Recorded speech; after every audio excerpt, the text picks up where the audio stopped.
নমস্কার বন্ধুরা, কমিউনিটি পোস্টের 6 নম্বর কোশ্চেনের অ্যান্সার। 6 নম্বর কোশ্চেনটি কি ছিল? 9009 সংখ্যাটির ঠিক আগের কোন সংখ্যাটি একটি পূর্ণবর্গ সংখ্যা? এই অঙ্কটা করার জন্য আমরা সবার প্রথমে 9909 কে বর্গমূল করব। যেইটুকু সংখ্যা অবশিষ্ট থাকবে সেটাকে আমরা 9909 থেকে বিয়োগ করব, যা উত্তর আসবে সেটাই হচ্ছে আমাদের উত্তর।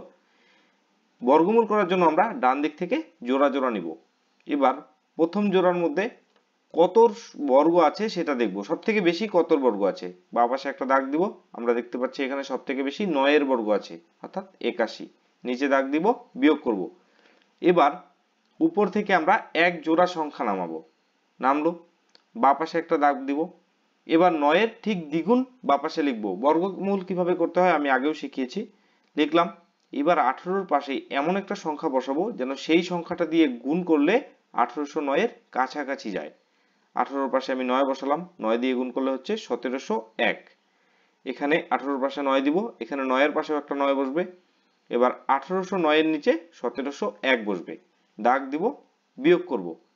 108, অর্থাৎ 9909 থেকে 108 বাদ দিলে বিয়োগফল একটি পূর্ণবর্গ সংখ্যা হবে। তাহলে সংখ্যাটি কত হবে? 9909 বিয়োগ 108, অর্থাৎ 9801। এটাই হচ্ছে আমাদের উত্তর। ধন্যবাদ।